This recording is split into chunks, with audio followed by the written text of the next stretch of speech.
I'm at Pennegraig Farm with Johan Pugh-Jones and Katrina Wheat. This 300-year-old farm is in serious financial difficulty, with Johan and Katrina not getting a penny from it themselves.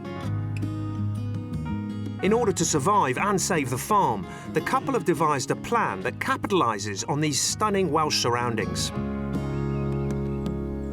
That is spectacular, isn't it? Yeah, you can never get tired of seeing that. What's the dream? What's the future? As you can see, we've got fantastic views, fresh air, we've got wildlife in abundance here, so why not channel the tourism avenue? And we've decided to go into glamping. Great. At the moment, the whole staycation market is very, very popular. And what a beautiful place to come and visit. There's been a huge upsurge in the UK glamping market in recent years, as more people want to enjoy the great outdoors with more home comforts and without the hassle of putting up their own tent. Cashing in on the staycation boom could be this family farm's salvation, if they get it right. I do admire Johan and Katrina's vision for this farm. It's a beautiful location, and I think they're right to cash in on the glamping market.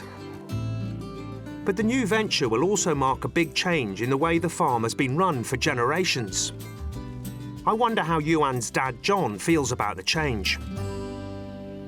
How important is it now for you for the farm to carry on? Very important. I hope, but I can't see it happening. I would like to have another 5 generations. And do you think that the diversification is an important way to help the farm progress? Oh, it has us no other way. We do think for the best interest of the farm, don't we? If the glamping plan is a success, it will bring in a reliable source of income.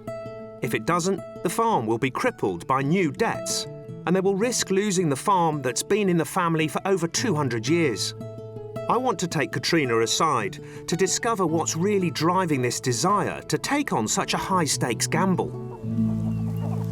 So how involved with the farm are you then, Katrina? Yeah, I'm pretty much involved, you know, with the sheep side of things, mostly. I was more so, I had a bit of a serious accident over a year ago now, so I kind of had to step back a bit. Katrina's whole farming life took a dramatic turn for the worst when, in a freak accident, some unstable bales fell on top of her. I was there feeding the cattle in the trough. I turned round to walk away. There was a blow to the left side of my face. Sorry, I still get a bit... There was a blow to the left side of my face, a hell of a crack and a flash of light. I came to and I was under 3 of the big Henson bales, and they weigh 2 ton each. What saved my life is a very low wall next to me. The bottom bale had rested on that, and that's what saved my life, because had they come down on me, I wouldn't be here today. I was under there for about 1 hour and 20 minutes, and initially I was shouting. Then I burst into tears. And then I thought, OK, you know what Johan is doing, you know what jobs he's doing, you know that at some point he's... Sorry, you know at some point he's going to come to this shed. But Johan didn't find Katrina until later that day. I heard the bike start and it went away from me. And at that point, I just thought that was it, I was a goner. Eventually I heard the bike returning, and I could hear the panic in his voice because all he could see was my feet and I wasn't moving. And I made him stay with me before he did anything. I just wanted to, all I could do was have my hand here and I could feel his hand. I just wanted to know that he was there and not to leave. I was so scared. I'm just thankful to be here, you know. It seems apparent to me that this project is not only crucial for the farm's finances, it's also crucial for Trina. Starting with a smaller scale campsite just wouldn't work for her. She's been seriously hurt on this farm and needs a dramatic change. So they're steaming ahead with a huge financial gamble because they feel that this is their only chance. And it's serious, and I really hope it works out for them. And it could be life-changing for Trina. But sadly, it looks like it'll be a while longer before guests can enjoy their hampers. The couple have just heard that the loan has been delayed further. So, the pod is still stuck in Poland. I feel like an epic failure at the minute. It just feels like I we think can't achieve what we want to achieve. It's just frustration more than anything. I think it creates a roller coaster of emotions, really. Time I touched base with the couple. Hi guys, how you doing? All right, you All right. So tell me, I'm hoping to come up in a couple of weeks' time. What's been going on? We're Not a lot is the only way to put it. Unfortunately, we haven't received the funds yet from the loan. And also, it looks like surgery's imminent for me. Unfortunately, I had a trip to A&E, having lost feeling in my left leg. So I've had to, sorry, I'm getting upset now. So I'm just so frustrated. It's just so out of our hands, isn't it?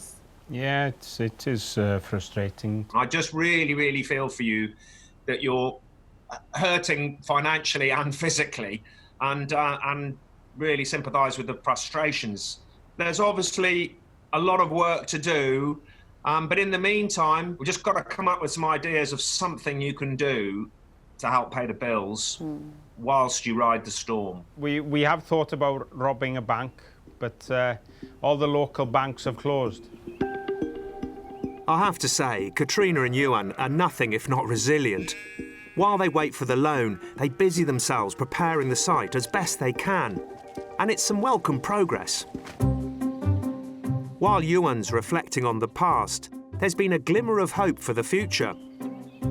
The Geodome company have been back in touch with an offer that could be a lifeline for Katrina and Ewan. But it's a gamble that will cost the couple extra money. Oh, hello, George. It's Katrina regarding the Geodome. Hi. You actually came up with the suggestion of sending the dome over to us without the kitchen and bathroom module in it.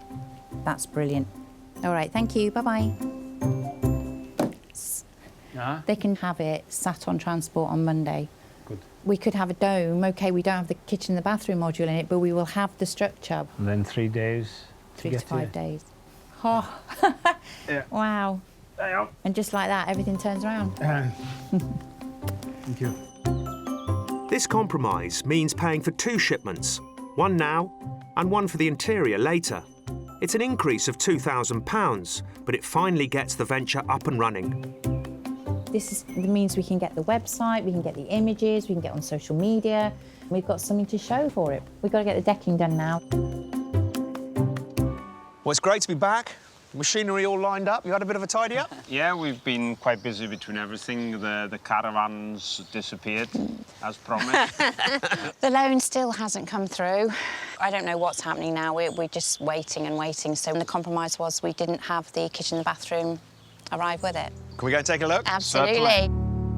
Getting the pod here was definitely the right decision. They may not be able to have overnight guests just yet, but their loan should come through any day now. And once it does, the kitchen and bathroom can be delivered within 5 days, and this pod will then be open for business. You and Katrina, this is spectacular, isn't it? Wow! Every time we seem to look at it from down there, it puts a smile on our faces. It sort of sits into the background beautifully, doesn't it? And the way it sort of blends in with the landscape. Oh, people are going to love it, aren't they? I hope so. We hope so. Can I take a peek inside, have a tour? Yeah. Come along. The inside of the pod is as impressive as the striking exterior. How lovely. It is cosy, isn't Isn't it? But it's the view out of the huge window that makes it very special. I mean, just beautiful, isn't it? You can see right up into the mountains. You sort of instantly feel quite relaxed in here, don't you? And that's what we want, really, is for people to come here and relax and unwind and enjoy and immerse themselves in the wildlife, in the countryside, basically. Katrina and Ewan could expect guests here up to 5 nights a week, bringing in an income of anywhere up to £50,000 a year from this pod, a profit that will more than cover their loan repayments. And not only will this farm's income get a massive boost, it will change their lives. From the early beginnings, months on, and you've achieved it. Are you pleased? Yeah. I think Yeah, we are. exceptionally. Yeah. Exceptionally. We can go here, relax.